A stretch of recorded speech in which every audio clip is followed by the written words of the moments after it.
ये एक wide range attack है और इस हमले से महितो को खुद भी नुकसान पहुंच सकता है, इसीलिए इसे बचना ही बेहतर है। लेकिन इसी दौरान ननामी उसका पैर काट देती है। एपिसोड की स्टार्टिंग वहीं से होती है। ननामी को देखकर महितो मुस्कुराता है और मजाक उड़ाते हुए कहता है, तो आखिर तुमने हार मान ही ली ग्रेड 1 सोर्सरर। तुमने अपने आप को काफी अच्छी तरह बचाया, लेकिन अब तुम पूरी तरह थक चुके हो। ननामी गहरी सांस लेता है और महितो को गौर से देखते हुए सोचता है, ना चाहते हुए भी।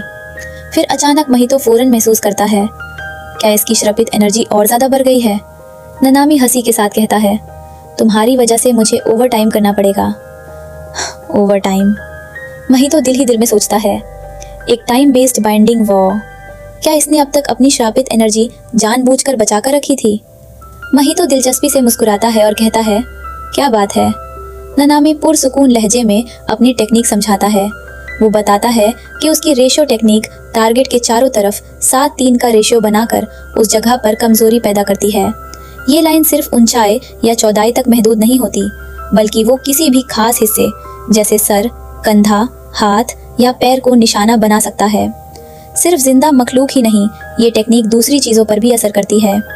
महितो हैरान होकर मुस्कुराता है और कहता है, ये तो मुझे अपनी टेक्निक खुद बता रहा है, बहुत दिलचस्प। ननामी फौरन स्ट्रैटेजी बनाता है। वो सोचता है कि इस वक्त इस श्रपित आत्मा को खत्म करने के 2 तरीके हैं। पहला ये कि इसे लगातार नुकसान पहुंचाकर इसकी श्रपित एनर्जी खत्म कर दी जाए, लेकिन वो इतनी देर तक ये पेस मेंटेन नहीं कर सकता। दूसरा तरीका ये है कि एक ही वार में इसके टुकड़े टुकड़े कर दिए जाएं। ये सोचते ही ननामी पूरी ताकत के साथ हमला करता है और जोर से कहता है, रेशियो टेक्निक कोलैप्स। जोरदार धमाके के साथ पूरा इलाका हिल उठता है।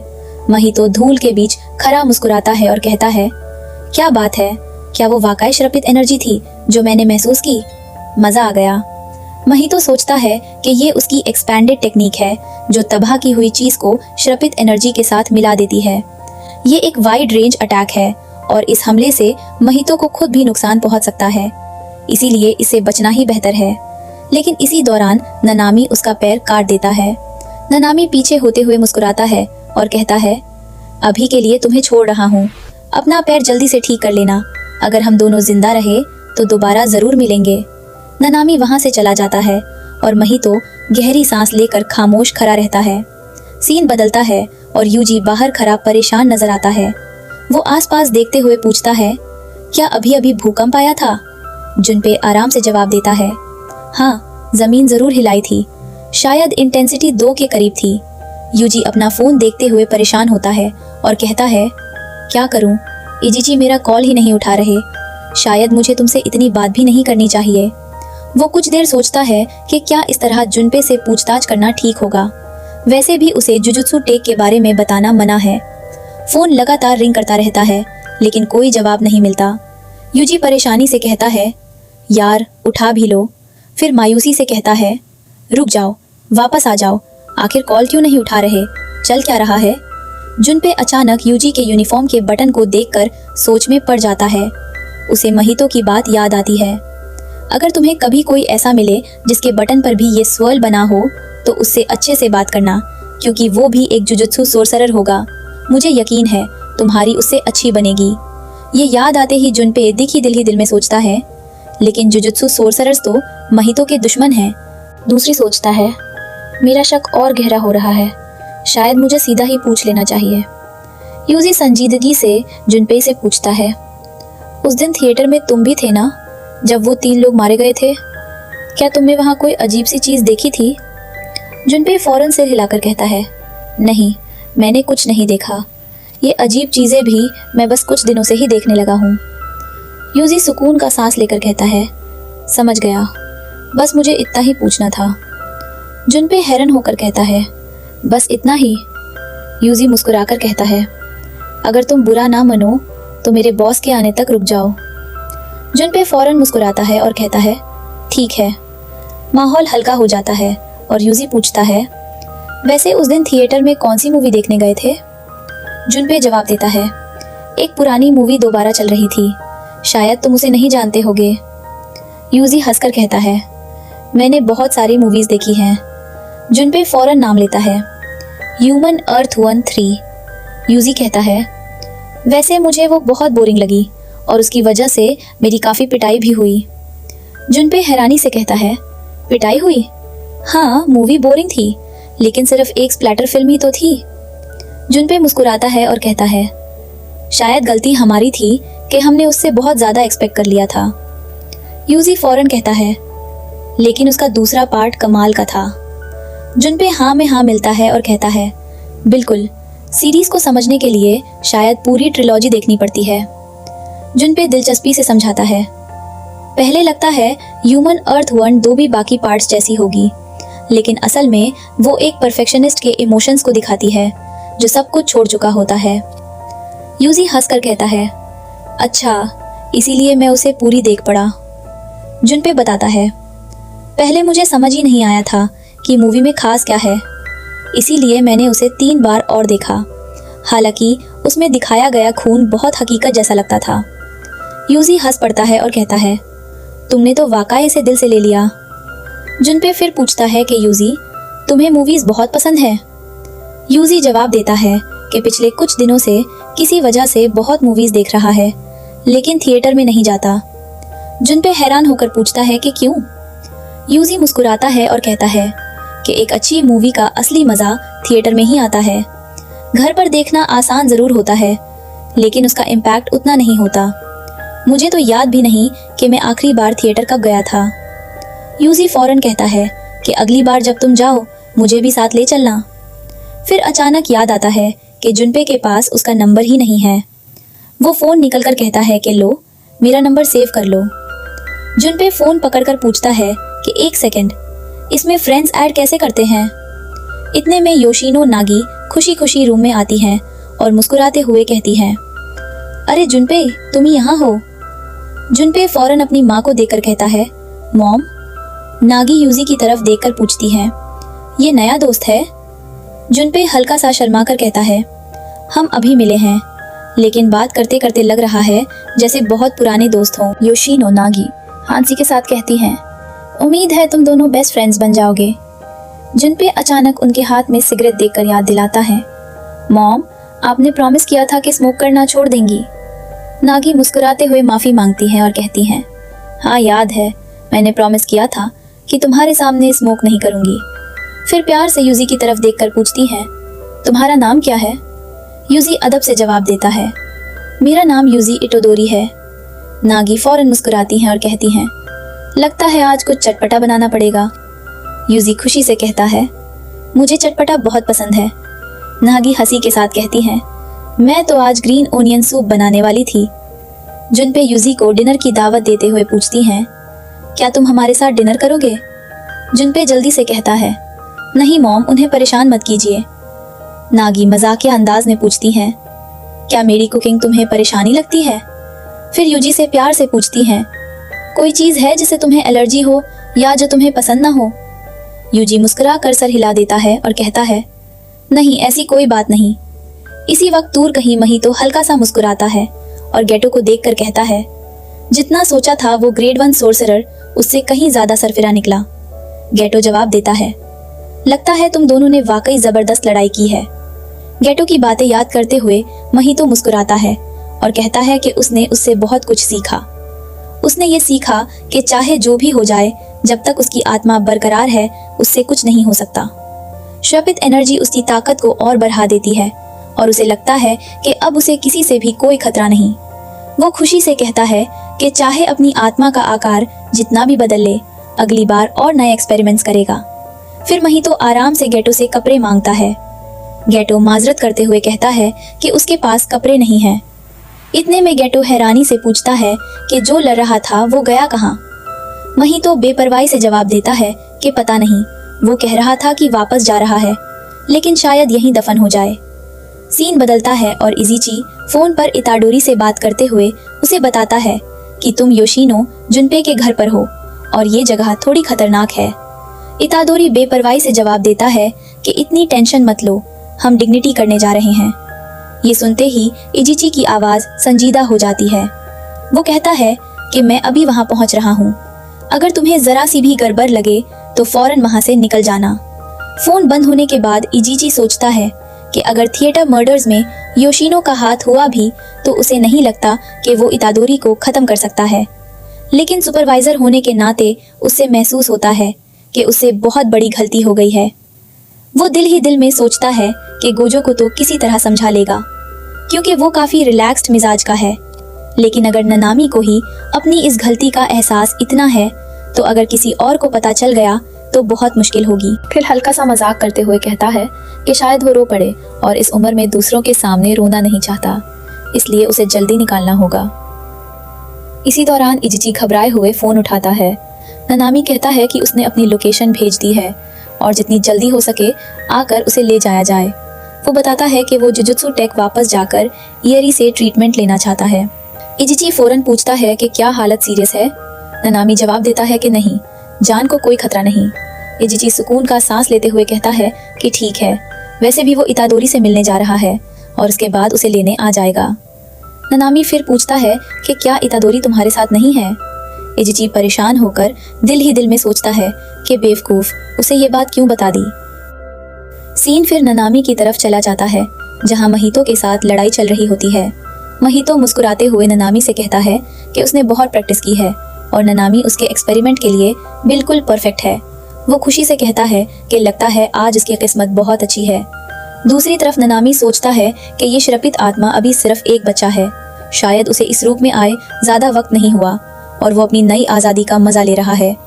वो याद करता है कि जिन 2 स्पेशल ग्रेड श्रपित आत्माओं का गोजो से सामना हुआ था, वो डोमेन एक्सपेंशन के माहिर थे। अगर महितो बच गया तो बहुत जल्दी उस लेवल तक पहुंच जाएगा। इसके अलावा उनके अंदाज से उसके विक्टिम्स की तादाद बहुत ज्यादा निकली है। ननामी पुरअज़म लहजे में कहता है कि उसे देर होने से पहले खत्म करना होगा।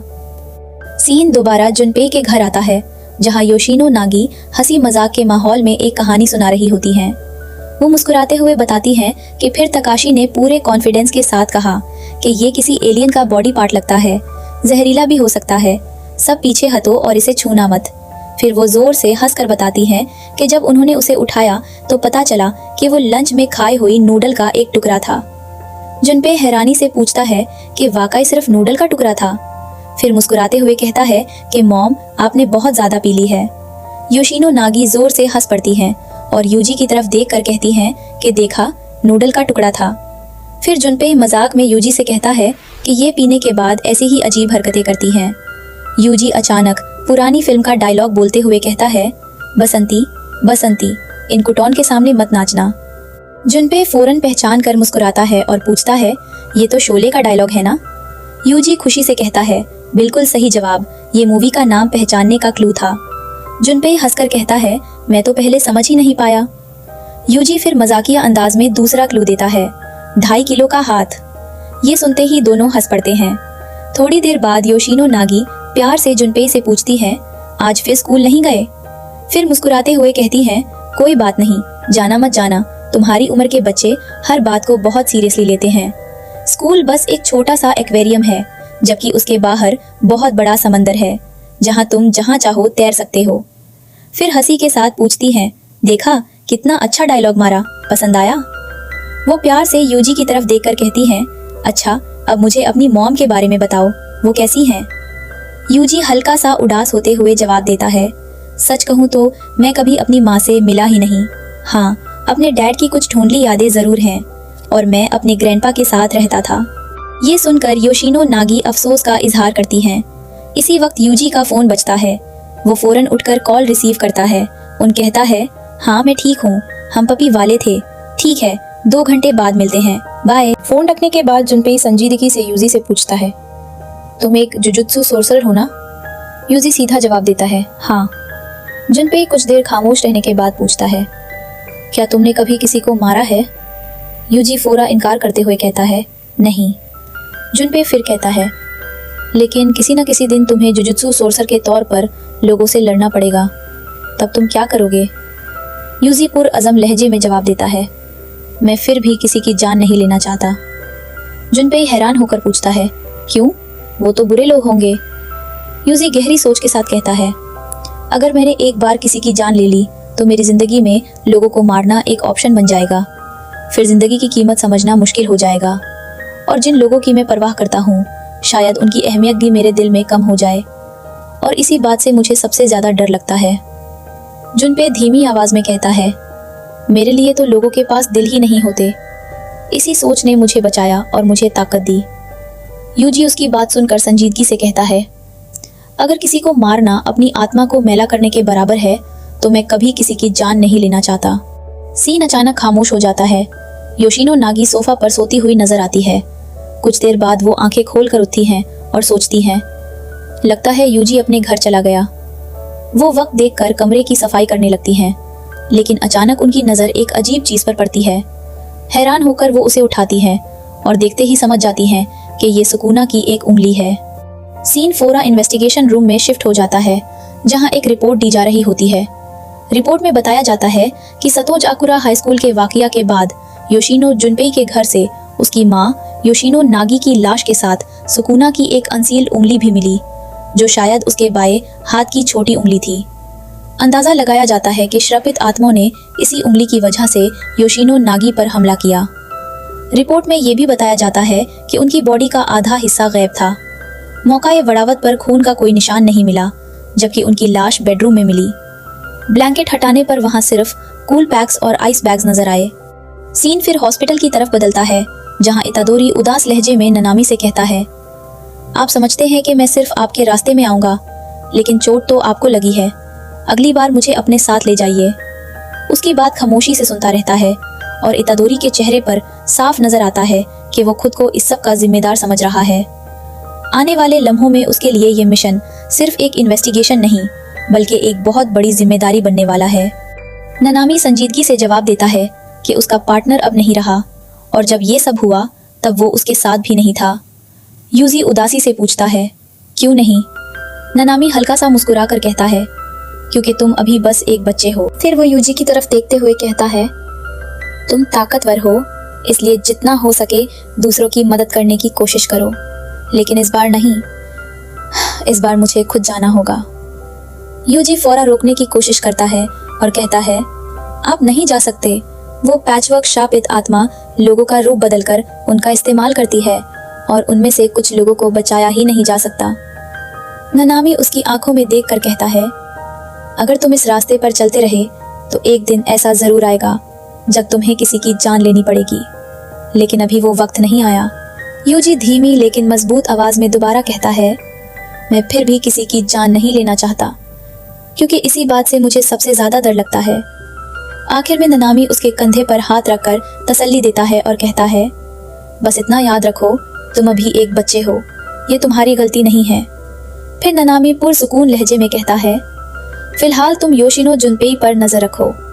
सीन बदलता है और जुनपेई स्कूल जाने के लिए तैयार होता है। वो हल्का सा मुस्कुराते हुए कहता है कि उसके पास काले कपड़े नहीं थे, इसलिए उसने अपनी मॉम की अलमारी खोली और जो सबसे पहला लिबास नजर आया वही पहन लिया। सुबह की ठंडी हवा और स्कूल जाने का रास्ता हमेशा की तरह जाना पहचाना लग रहा था, लेकिन आज उसके दिल में एक अजीब सी बेचैनी थी। इसी दौरान माहितो जुनपेई को सुकुना की उंगली दिखाते हुए समझाता है, ये शापित उंगली सुकुना की है और दूसरे शाप इसकी तरफ खुद ब खुद खींचे चले आते हैं। जुनपेई हैरानी से पूछता है, फिर ये चीज मेरे घर में कैसे पहुंच गई? माहितो संजीदगी से बताता है, दुनिया में ऐसे लोग भी होते हैं जो पैसों के बदले दूसरों पर श्राप डालते हैं। अगर किसी के पास बहुत पैसा हो तो वो किसी को श्राप देकर उसकी जान तक ले सकता है। फिर वो जुनपेई से पूछता है, क्या तुम्हें किसी पर शक है? कोई ऐसा जो तुम या तुम्हारी मॉम को नुकसान पहुंचना चाहता हो, या फिर कोई ऐसा आदमी जिसके पास बहुत पैसा और बहुत वक्त हो? ये बात सुनते ही जुनपेई के जहन में पुरानी यादें ताजा हो जाती हैं। फ्लैशबैक में स्कूल की असेंबली चल रही होती है। टीचर फक्र से अनाउंस करता है कि कमेंडेशन सर्टिफिकेट और नेशनल बुक रिपोर्ट कंपटीशन का अवार्ड छोटे ईतो को दिया जाता है। ईतो शर्मते हुए कहता है, बस भी कीजिए, ये बहुत एम्बैरेसिंग है। टीचर फिर स्कूल के एक और स्टूडेंट की तारीफ करता है, लेकिन फ्लैशबैक का माहौल अचानक बदल जाता है। एक लड़का गुस्से से दूसरे से पूछता है, तुमने ऐसा क्यों किया? वो हंसी के साथ जवाब देता है, मैंने तो सिर्फ कहा था कुछ भी लिख देना, लेकिन तुमने तो मुझे इतना घटिया सरप्राइज जितवा दिया। फिर वो धमकी भरे अंदाज में कहता है, मरना चाहते हो? वो लड़का सिर्फ इतना कहता है, माफ कर दो। दूसरा लड़का मजाक उड़ाते हुए कहता है, और खुद कुछ जीत भी नहीं पाए। उनके से साथी हंसकर कहते हैं, हाँ ये लड़का वाकई बहुत कूल है और ऊपर से अमीर भी है, सोने पे सुहागा। फ्लैशबैक खत्म होता है और सीन दोबारा मौजूद वक्त में आ जाता है। स्कूल के बाहर कुछ स्टूडेंट्स आसमान की तरफ देखकर हैरानी से पूछते हैं, वो काली सी चीज क्या है? एक और स्टूडेंट कहता है, वका ये बहुत अजीब लग रही है। इसी वक्त महितो अपनी टेक्निक एक्टिवेट करता है और धीमी आवाज में मंत्र पढ़ता है, अंधेरों से, भयानक अंधेरों से निकलो और अशुद्ध को शुद्ध कर दो। टेक्निक मुकम्मल होते ही महितो मुस्कुराता है और कहता है, हो गया। गेटो उसकी तारीफ करते हुए कहता है, बहुत खूब। महितो संजीदगी से जवाब देता है, मैं किसी भी सूरत अपने निशान पीछे नहीं छोड़ सकता। गेटो दिलचस्पी से पूछता है, इस वेल का असर क्या होगा? महितो समझाता है, अब कोई भी अंदर से बाहर नहीं जा सकेगा। हाँ, कुछ लोग बाहर से अंदर आ सकते हैं, लेकिन सिर्फ वही जिनकी श्रापित एनर्जी बहुत कमजोर होगी, क्योंकि ये एक रेसिडेंशियल एरिया में बिना किसी वार्निंग के लगाया गया वेल है, इसलिए इसकी खबर फैलने में ज्यादा वक्त नहीं लगेगा। महितो मुस्कुराता है और कहता है, उम्मीद है सब कुछ तुम्हारी प्लानिंग के मुताबिक होगा। गेटो पूरे यकीन के साथ जवाब देता है, सब ठीक होगा। फिर वो अपना असली मंसूबा बयान करता है। वो कहता है कि आगे क्या होगा ये उसी दिन तय हो गया था जब जुनपेई की मुलाकात सुकुना के वेसल यूजी इताडोरी से हुई थी। अब वो दोनों को एक दूसरे के सामने लाएगा और इताडोरी को ऐसी डील करने पर मजबूर करेगा जिसका फायदा सुकुना को मिले। गेटो हल्का सा हंसकर कहता है, काश जोगो भी तुम्हारी तरह इतना शांत और समझदार होता। महितो मुस्कुराता है और जवाब देता है, फिर भी मुझे जोगो की सीधी और सच्ची फितरत पसंद है। गेटो पूछता है, तुम्हें सुकुना की उंगली के जाया होने का अफसोस नहीं? महितो बेपरवाही से कहता है, रहने दो, मेरे पास पहले ही वो उंगली है जो यूजी ने डिटेंशन सेंटर में एब्जॉर्ब की थी, और जो उंगली हमने जुनपे के घर छोड़ी थी। जुजुत्सु टेक को उसके पीछे भागने दो। महितो मुस्कुराकर कहता है, वाह, एक और चाल। गेटो हल्का सा मुस्कुराता है और कहता है, तुम मजे करो, मैं चलता हूँ। महितो फौरन रोककर पूछता है, क्या तुम रुकोगे नहीं? मुझे लगा तुम भी ये तमाशा देखना चाहोगे। बहुत मजा आने वाला है इन बच्चों को खत्म होते हुए देखने में। सीन फौरन स्कूल के अंदर शिफ्ट होता है। एक टीचर घबराकर क्लासरूम में दौड़ता हुआ आता है और चीख कर कहता है, ये क्या हो गया? तुम सबको क्या हुआ? उठो बच्चों, उठो। फिर उसकी नजर एक जिंदा बच्चे पर पड़ती है और वो हैरानी से कहता है, ये अभी तक जिंदा है। टीचर जुनपे की तरफ देखकर पूछता है, योशिनो, यहाँ क्या चल रहा है? क्या तुम्हें इस सब के बारे में कुछ पता है? ये सब हो क्या रहा है? जुनपे धीमी आवाज में सिर्फ इतना कहता है, सर, आपको अभी सब पता चल जाएगा। टीचर की नजर जुनपे के माथे के निशान पर पड़ती है और वो हैरानी से उसकी तरफ देखता रह जाता है। इसी वक्त जुनपे आगे बढ़ता है और सर्द लहजे में कहता है, मुझे जितना दर्द सहना पड़ा था, अब तुम्हें भी उतना ही दर्द सहना पड़ेगा। जुनपे उसकी आंखों में देखकर पूछता है, एक सवाल का जवाब दो, क्या तुम वही हो जिसने मेरे घर पर वो चीज छोड़ी थी? टीचर बिना डरे सीधा जवाब देता है, हाँ। ये सुनकर जुनपे हल्की सी मुस्कुराहट के साथ उसकी तरफ देखता है। टीचर गुस्से और हैरानी के साथ पूछता है, तुम ये सब क्या कर रहे हो? ये सब कैसे कर रहे हो? जुनपे ठंडी मुस्कुराहट के साथ कहता है, गलत जवाब। फिर वो उसके करीब आता है और कहता है, तुम्हें लगता है कि मेरे सवाल का जवाब दिए बगैर तुम मुझसे सवाल पूछ सकते हो? अब तुम बच नहीं पाओगे। वो दोबारा पूछता है, अब बताओ, जवाब हाँ है या ना? टीचर लड़हचती हुई आवाज में कहता है, मेरे पास तुम्हारा झूठ पकड़ने का कोई तरीका नहीं, लेकिन यकीन करो, जो कुछ भी हो रहा है वो तुम्हारे अपने बर्ताव का नतीजा है। जुनपे सर्द लहजे में कहता है, कम से कम अपने आखिरी लम्हों में सच बोल दो। टीचर टूट कर सिर्फ इतना कहता है, माफ कर दो। जुनपे फौरन कहता है, अच्छा, अब सब कुछ बताओ। यूजी मजबूत इरादे के साथ कहता है कि उसने फैसला कर लिया है, अब वो जरूर जाएगा। ननामी फोरा उसे रोकता है और सख्त लहजे में कहता है, तुम कहीं नहीं जाओगे, जैसे मैं पहले ही समझा चुका हूँ। वो संजीदगी से समझाता है कि उस वेल का सिर्फ एक ही मतलब है, महितो अभी भी जिंदा है और सतोज़ाकुरा हाई स्कूल के अंदर कहीं छुपा हुआ है। ननामी यूजी की तरफ देख कर कहता है, मैं जल्दी वापस आ जाऊंगा, तुम बस यहीं रुकना, ये एक ऑर्डर है। लेकिन दिल ही दिल में ननामी समझ जाता है कि शायद उसकी बातों का यूजी पर कोई असर नहीं होगा। वो गहरी सांस लेकर कहता है, मुझे जाना होगा, तुम यहाँ सब कुछ संभाल लेना। अचानक उसकी नज़र आसपास पड़ी हुई तब्दील शुदा बॉडीज़ पर पड़ती है। ननामी हैरानी से पूछता है, क्या हुआ, कोई प्रॉब्लम है क्या? वो लड़का कहता है, ये सब बहुत ज़्यादा हैं और मुझे लगता है कि ये सब असल में इंसान हैं। दूर खड़ा ननामी हल्का सा मुस्कुराता है और मजाक उड़ाते हुए कहता है, मैं तो सोच रहा था तुम्हारी प्रमोशन की सिफारिश कर दूं और तुम्हें ग्रेड 1 सॉर्सरर बना दूं। फिर वो अपनी मुस्कुराहट और गहरी करते हुए कहता है, ठीक है, अब चलो शुरू करते हैं। सीन फोरा यूजी की तरफ बदलता है। यूजी तेज़ कदम आगे बढ़ता है और कहता है, प्लीज़ मेरे रास्ते से हट जाइए।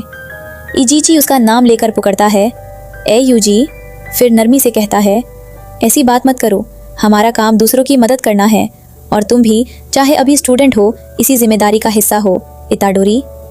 इजीची उदास लहजे में जवाब देता है, मैं अब और गलतियां नहीं करना चाहता। इजीची दोबारा उसे रोकने की कोशिश करता है और कहता है, तुम्हें वहां नहीं जाना चाहिए, बिल्कुल नहीं जाना चाहिए, इताडोरी।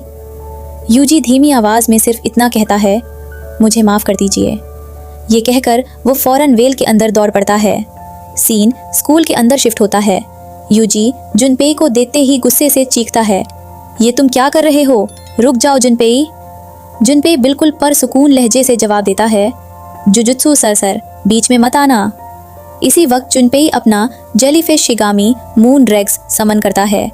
यूजी फौरन समझ जाता है कि जब तक जुनपेई उसके अंदर महफूज है, सामो हमला उस तक नहीं पहुंच सकेगा। जुनपेई दोबारा सर्द लहजे में कहता है, मैं फिर कहता हूँ, बीच में मत पड़ो जुजुत्सु सर, इस मामले का तुमसे कोई लेना देना नहीं। यूजी उसकी आंखों में देखकर गुस्से से जवाब देता है, ये फैसला करने वाले तुम होते कौन हो? जुनपेई हल्की सी हंसी के साथ पूछता है, इससे हंसे ही क्या होगा, क्या तुम वाकई समझते हो कि तुम हाइड्रो बचा लोगे?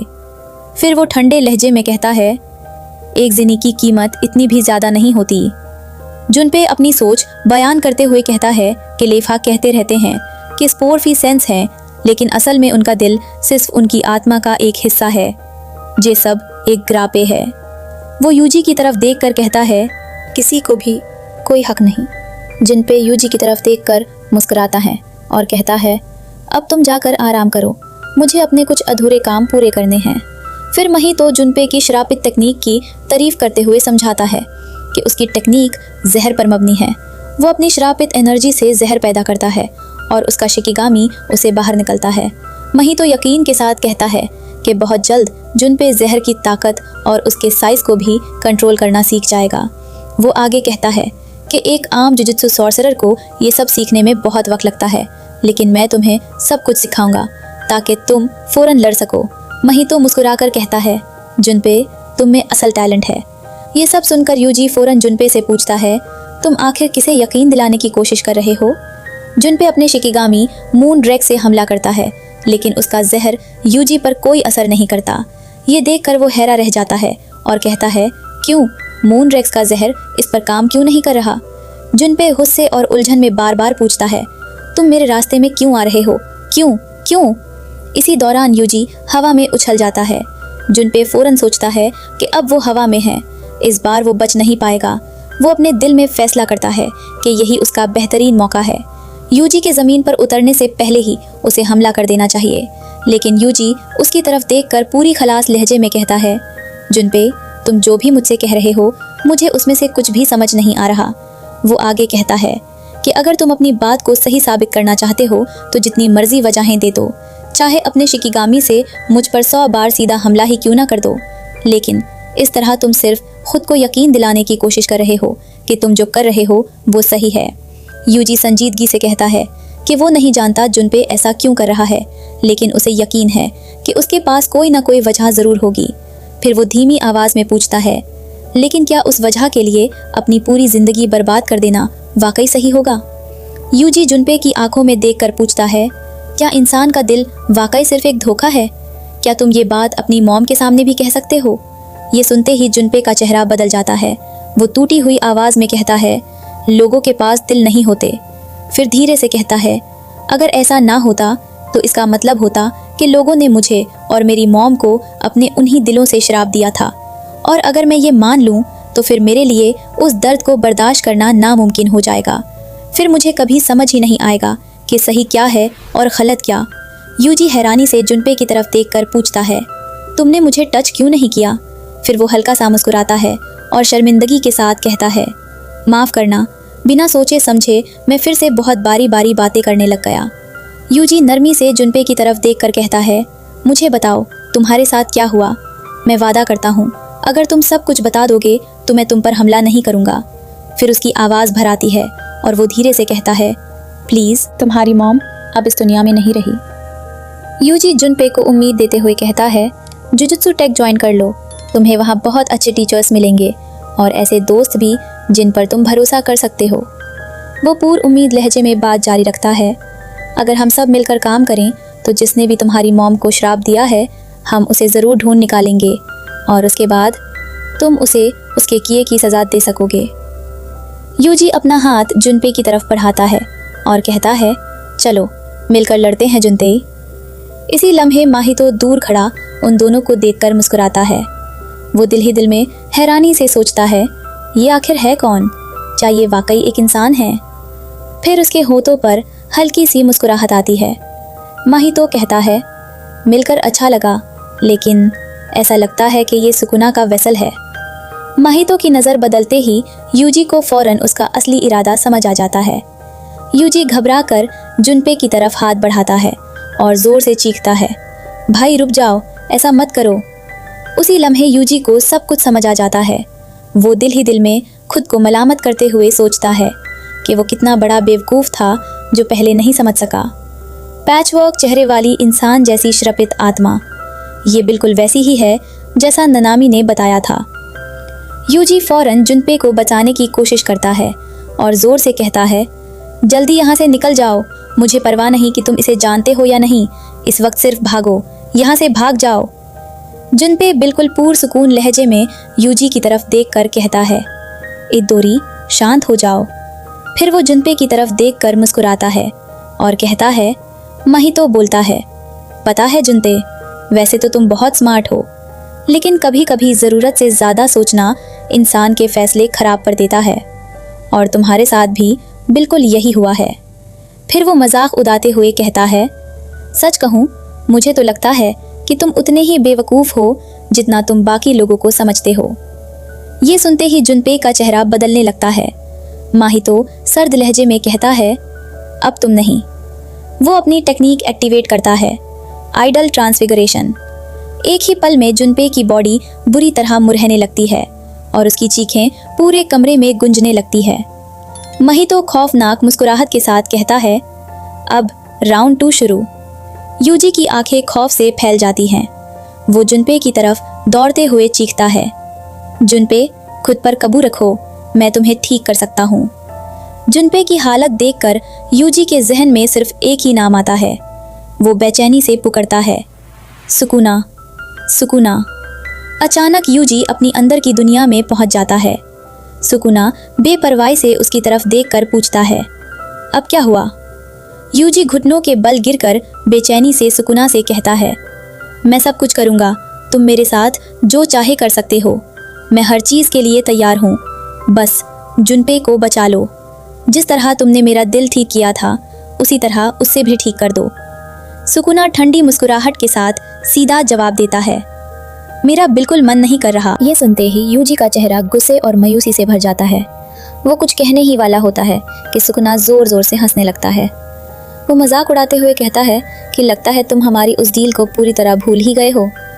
फिर वो यूजी की तरफ घूर से देखकर मुस्कुराता है और कहता है, ये मंजर देखकर वाकई मज़ा आ गया। सिर्फ मेरी मदद हासिल करने के लिए तुम अपना घमंड, अपना मुस्तकबिल और अपना सब कुछ दांव पर लगाने के लिए तैयार हो, लेकिन याद रखना तुम अकेले कभी किसी को नहीं बचा सकते। सीन दोबारा असल दुनिया में लौट आता है। माहितो यूजी के बदलते हुए चेहरे को देखकर दिल ही दिल में सोचता है कि लगता है सुकुना ने इस बच्चे की दरख्वास्त ठुकरा दी। वो अपने जहन में सोचता है कि रिवर्स श्रपित टेक्निक किसी की आत्मा के आकार को वापस ठीक नहीं कर सकती। शायद दूसरों को ठीक करना सुकुना के बस की बात ही नहीं। सुकुना मजाक उड़ाते हुए मुस्कुराता है और कहता है, कितने लाचार हो तुम। माहितो कहता है, जितना मैंने सोचा था तुम उससे भी ज़्यादा कमज़ोर निकले। फिर वो दिल ही दिल में मुस्कुराता है और सोचता है, लेकिन जिस लम्हे का मुझे इंतज़ार है वो अभी आना बाकी है। तब तक जो हो रहा है होने दो।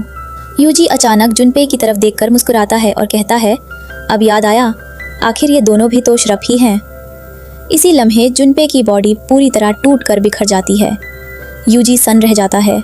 उसके होंठों से सिर्फ एक लफ्ज़ निकलता है, मैं। महितो बेपरवाही से जुनपे की तरफ देखकर कहता है, ओह ये तो मिट गया। इसका बदलता हुआ रूप देखकर थोड़ा अफसोस ज़रूर हुआ था, लेकिन अब क्या ही किया जा सकता है। ये सुनते ही यूजी का गुस्सा फूट पड़ता है। वो बिना एक पल ज़या किए महितो पर इतना ज़बरदस्त मुक्का मारता है कि महितो दूर जा गिरता है। महितो हैरान होकर कहता है, काफ़ी दमदार मुक्का था, दिलचस्प, लेकिन इसका कोई फ़ायदा नहीं। तुम्हारे मुक्के मेरा कुछ नहीं बिगाड़ सकते, क्योंकि मैं। लेकिन उसकी बात अधूरी रह जाती है। वो अपने जिस्म को देखकर हैरान रह जाता है। ये हो क्या रहा है? इसने मेरी आत्मा पर वार किया और नुकसान मेरे जिस्म को हुआ। महितो फौरन सब कुछ समझ जाता है। वो यूजी को घूर से देखते हुए कहता है, अब समझा? यूजी एक वेसल है। उसके जिस्म में दो आत्माएं रहती हैं, एक उसकी अपनी और दूसरी सुकुना की। महितो धीमी मुस्कुराहट के साथ कहता है, इसका मतलब है कि तुम्हें अपनी आत्मा का एहसास है, इतादोरी। ये सुनते ही यूजी की आंखों में सिर्फ गुस्सा रह जाता है। उसकी आवाज़ इतनी गहरी और नफरत से भरी होती है कि हर लफ्ज़ सीधा दिल से निकलता है।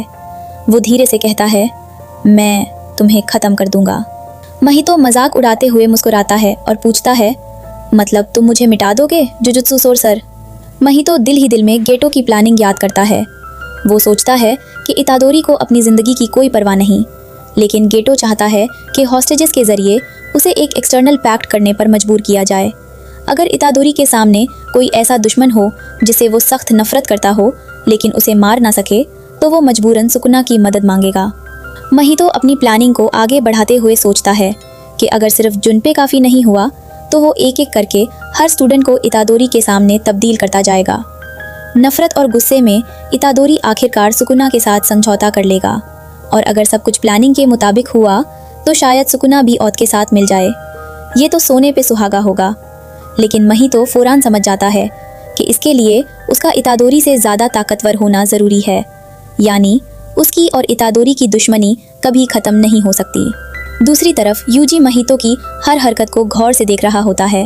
वो दिल ही दिल में सोचता है कि महितो लगातार अपना शेप बदल रहा है, इसलिए अब कॉम्बोज इस्तेमाल करना बेकार होगा। बेहतर होगा कि वो थ्रो इन टेक्निक्स का सहारा ले।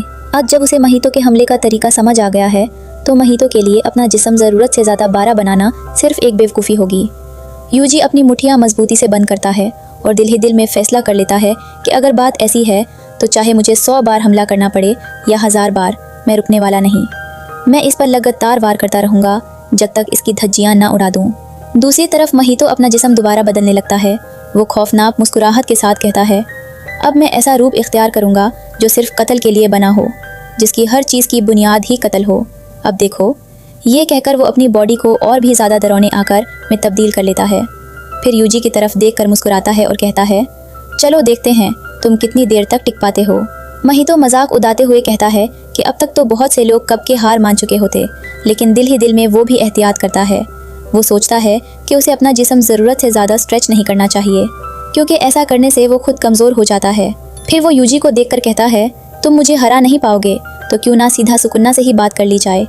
ये कहकर महितो अपना हाथ यूजी की रूह की तरफ बढ़ाता है, आइडल ट्रांसफिगरेशन। लेकिन जैसे ही उसका हाथ यूजी की आत्मा को छूता है, एक ही पल में माहौल बदल जाता है। सुकुना सामने आ खड़ा होता है।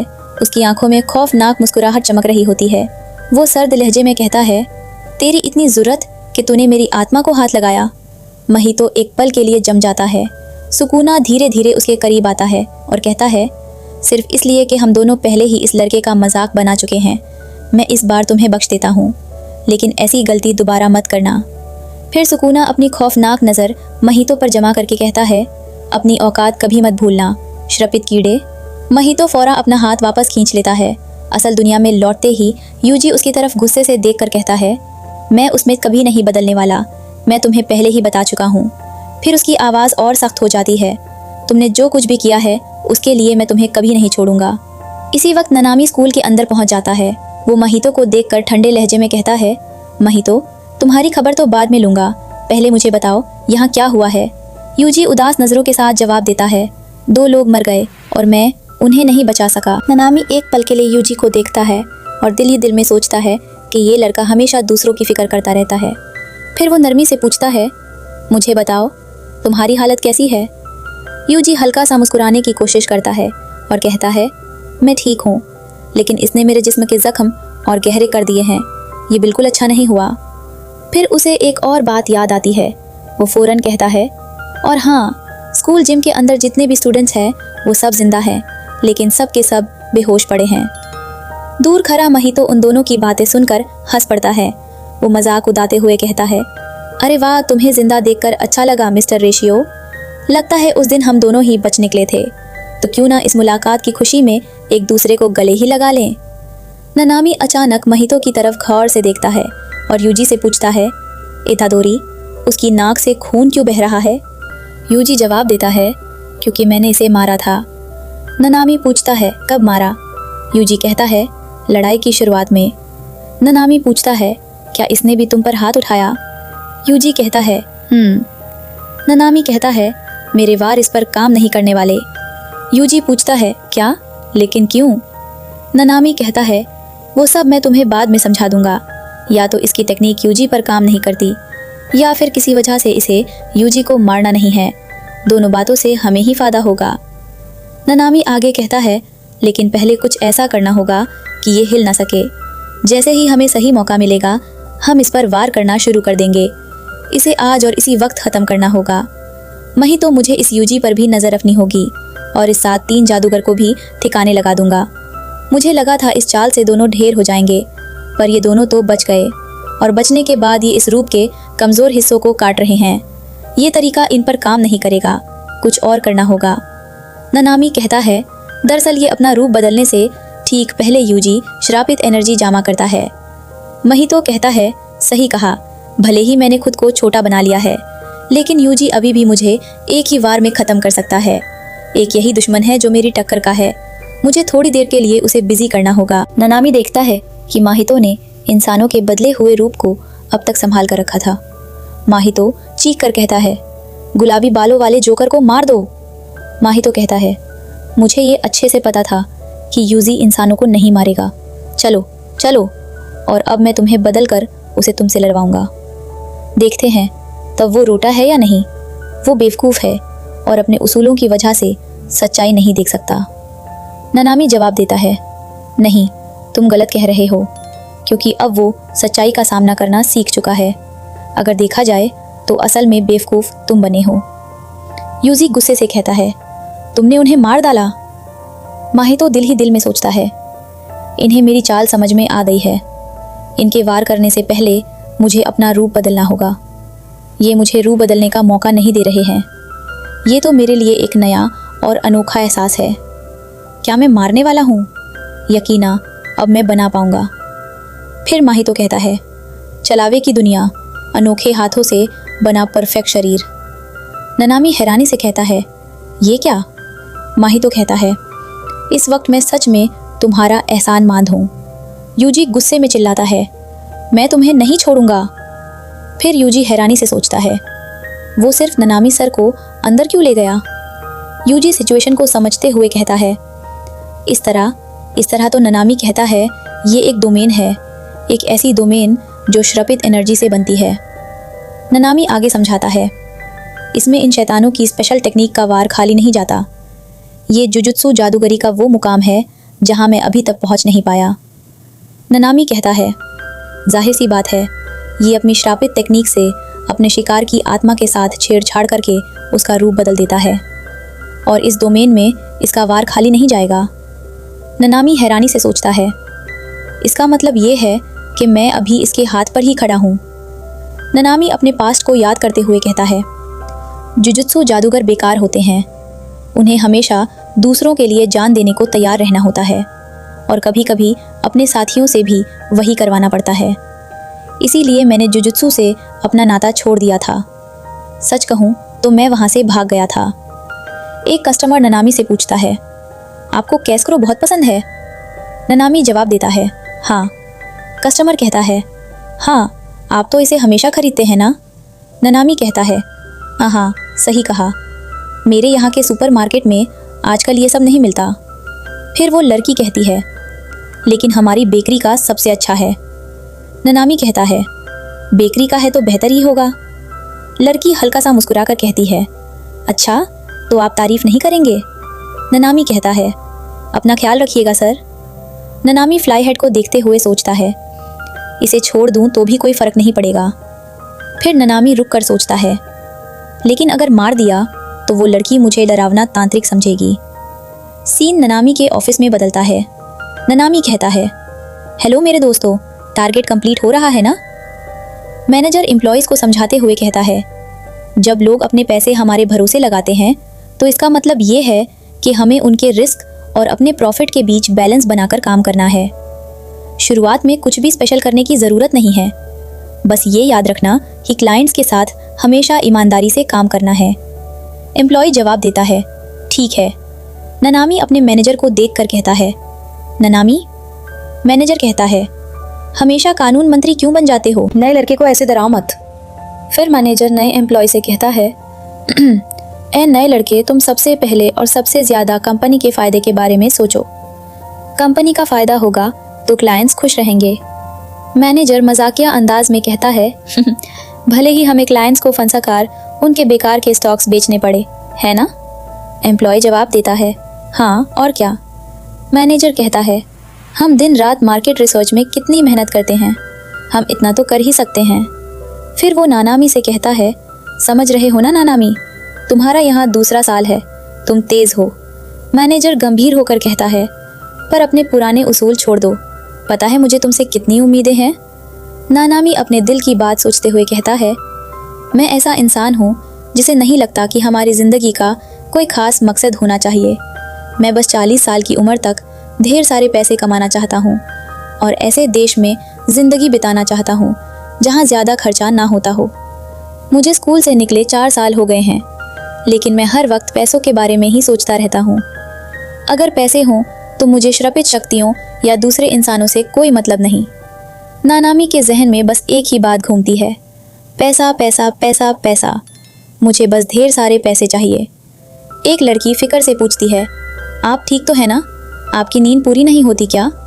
नानामी जवाब देता है, मेरी छोड़ो, अपनी बताओ, तुम भी तो देखने में बहुत ज़्यादा थकी हुई लग रही हो। लड़की हैरानी से कहती है, आपको पता चल रहा? फिर वो कहती है, दरअसल कुछ दिनों से मेरा कंधा बहुत दर्द कर रहा है, मैं ठीक से सो भी नहीं पा रही हूँ। नानामी कहता है, तुम्हें पता है मेरा काम क्या है? नानामी समझाता है, अमीर लोगों से पैसे लेकर उनका काम करना और उन्हें और भी ज़्यादा अमीर बनाना, बस यही। नानामी कहता है, मेरा काम ही ऐसा है, अगर मैं मर गया तो शायद कोई भी मुझे याद नहीं करेगा। जो लोग ब्रेड खाना पसंद करते हैं उन्हें बेकरी बंद होने से कोई फ़र्क नहीं पड़ता। नानामी हल्की सी मुस्कुराहट के साथ कहता है, और फिर भी मेरा काम जो ऐसे नॉर्मल कामों से बिल्कुल अलग है, उसमें पैसे भी काफ़ी मिलते हैं। अगर सोचकर देखो तो ये बात बहुत ही बेतुकी और अजीब है, सच में। किशिबुरो हंसकर कहता है, आप खुद की तारीफ कर रहे हैं। नानामी जवाब देता है, ऐसा नहीं है। किशिबुरो कहती है, सॉरी सर, मैं आपकी बात का मतलब नहीं समझी। नानामी कहता है, एक सेकंड, ज़रा आगे आ सकती हो? हाँ। नानामी उसका कंधा देखते हुए पूछता है, अब तुम्हारा कंधा कैसा है? फिर हैरानी से कहता है, अरे अरे, ये तो ठीक हो गया। नानामी कहता है, अगर दोबारा तकलीफ हो तो डॉक्टर के पास चली जाना, मैं चलता हूँ। लड़की जल्दी से कहती है, अरे रुकिए ज़रा, सुनिए, रुकिए। नानामी मुड़ कर दिखता है। लड़की कहती है, आपका शुक्रिया। नानामी आगे बढ़ता रहता है। लड़की फिर कहती है, दोबारा ज़रूर आइएगा, शुक्रिया। नानामी नहीं सुनता। लड़की ज़ोर से कहती है, अरे आपने सुना नहीं क्या? शुक्रिया, प्लीज़ दोबारा आइएगा। नानामी चलते हुए सोचता है, मुझे हमेशा लगता था कि मुझे ज़िंदगी में किसी मकसद की ज़रूरत नहीं है। ननामी फ़ोन पर कहता है, हेलो, ननामी बोल रहा हूँ, मुझे तुमसे बात करनी है। दूसरी तरफ से जवाब आता है। ननामी कहता है, हाँ, कल जुजुत्सु हाई आकर तुमसे मिलता हूँ। फिर ननामी हैरानी से पूछता है, हंस क्यों रहे हो तुम? माहितो कहता है, आत्मा बदलने का जादू, मैं शुक्रगुजार हूँ। ननामी सख्ती से जवाब देता है, मुझे तुम्हारा शुक्रिया नहीं चाहिए। माहितो कहता है, मुझे जितने लोगों ने शुक्रिया कहा है उतना काफ़ी है, मुझे कोई पछतावा नहीं। माहितो अचानक देखता है कि यूजी उसकी डोमेन के अंदर आ चुका है। माहितो हैरानी से कहता है, ये यहाँ अंदर कैसे आ गया? फिर वो समझ जाता है। ननामी कहता है, मैं समझ गया। ये जादुई दुनिया अंदर से जितनी मजबूत होती है, बाहर से उतनी ही ज़्यादा कमज़ोर होती है। ननामी आगे समझाता है, ये ऐसा जादू है जो सबको अंदर फंसा कर रखने का काम करता है। बाहर से इस पर हावी होना आसान है, इससे बाहरी मजबूती की ज़रूरत नहीं है। ननामी कहता है, अनंत काल और हाथ की सफाई से बना परफेक्ट जादू, जिसमें एक बार कोई अंदर फंस जाए तो उसका हारना तय है, और ये सच्चाई कोई नहीं बदल सकता। फिर ननामी यूजी की तरफ देखता है और कहता है, लेकिन अभी यूजी के अंदर एक ऐसी शक्ति है जिसे छूना बहुत खतरनाक होगा। सुकुना गुस्से में कहता है, मैंने कहा था ना, अगली बार माज नहीं करूँगा। माहितो कहता है, दुनिया में उससे बड़ा घमंडी और चालबाज कोई नहीं है, उसे सिर्फ अपनी खुशियों और परेशानियों सहने से मतलब है। सुकुना की आवाज़ आती है, अब चाहे तुम मरो या वो मरे, मुझे फ़र्क नहीं पड़ता। सुकुना कहता है, मुझे तो यूजी के अलावा किसी से मतलब ही नहीं है। इतना कहते ही माहितो का डोमेन अचानक खत्म हो जाता है। माहितो हैरानी से इधर उधर देखते हुए कहता है, ये अचानक क्या हुआ? माहितो यूजी की तरफ देखकर कहता है, तुझे तो मैं चलावे की दुनिया में, इसमें बहुत श्रपित शक्ति है। माहितो गुस्से में दिल ही दिल में सोचता है, मेरा तुरुक का इक्का था, मेरी सबसे शानदार चाल, लेकिन कमीन सुकुना ने सब कुछ बिगाड़ दिया। माहितो कहता है, ये मेरे लिए बहुत अहम है, इसे मारने के लिए मुझे अपनी सारी श्रपित शक्ति लगानी होगी। यूजी माहितो के बदले हुए रूप को देखते हुए कहता है, ये बड़ा हो गया है, लेकिन इसमें श्रपित एनर्जी का फ्लो धीमा है। यूजी हल्का सा मुस्कुराता है और कहता है, अब ये बच नहीं पाएगा, मैं अब पूरी ताकत से हमला कर सकता हूँ। माहितो कहता है, यही मेरा आखिरी मौका है, अब मैं कोई गलती नहीं करूँगा। यूजी फौरन हमला करता है, डाइवर्जेंट फिस्ट, लेकिन अगले ही पल यूजी हैरानी से कहता है, ओह ये क्या हुआ? इस बार मेरे वार का असर क्यों नहीं हुआ? माहितो अचानक पीछे हटकर कहता है, बाय बाय। ननामी उसका पीछा करते हुए कहता है, रुक जाओ। माहितो हंसकर कहता है, बहुत मज़ा आया। ननामी सिचुएशन को देखते हुए कहता है, हमारा दुश्मन फिर से निकल गया है।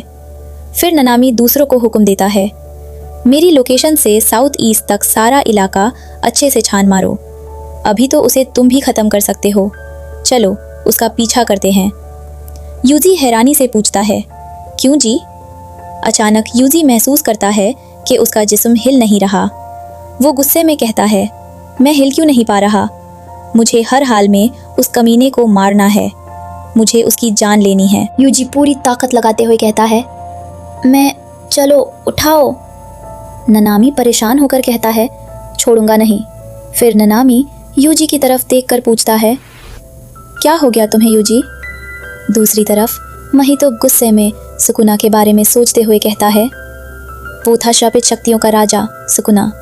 अभी इस वक्त तो उसके अंदर जोगों से भी कम श्रापित एनर्जी होनी चाहिए, लेकिन फिर भी उसकी शख्सियत और उसकी आत्मा सबसे ज़्यादा ताकतवर है।